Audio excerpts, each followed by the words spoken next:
Okay, to start with, quickly look through the gap to our right and you'll see two towers, white towers. That's Westminster Abbey. That is where Kate and Will got married. We'll have another chance to look back there when we come back. So let's get going. The first bridge we're going to go under is Westminster Bridge, and as you can see this is a lovely shade of green, and it is green for a very important reason.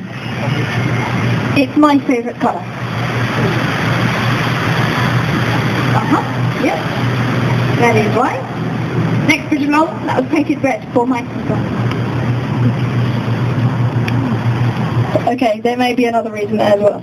Listen carefully and you'll find out.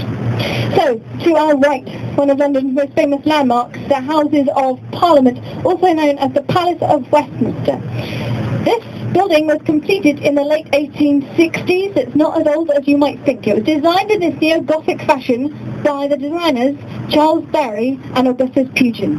The pair actually won a competition to design the Houses of Parliament after the previous building was destroyed by a fire in 1834. The funny thing about that fire is it was started by the MPs themselves. Yes, they were burning tally sticks and the fire just got a little bit out of hand, the whole thing went down. Please sit and remain seated on the upper deck, thank you. Very good. Down.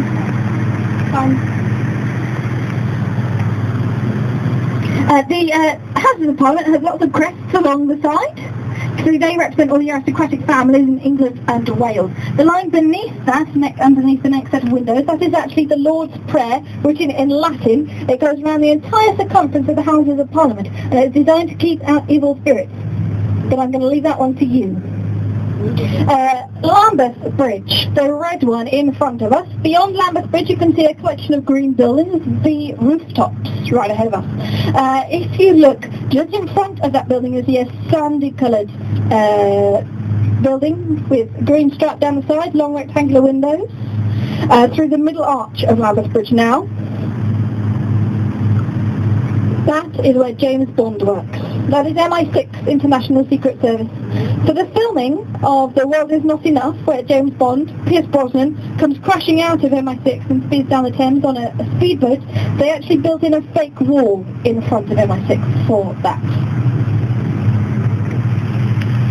In front of us now, we have three identical buildings. These are the old south wings of St Thomas's Hospital.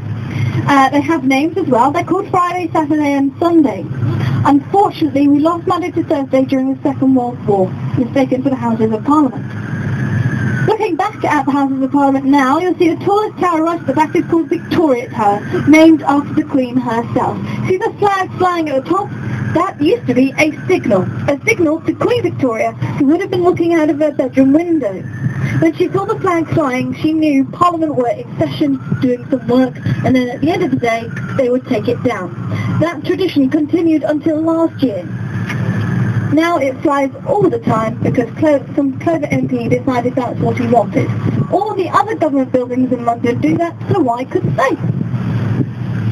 The steps that you see at the back of the Houses of Parliament leading down into the Thames from that little stone gate kind of little house, hut, they are known as Black Rod Steps.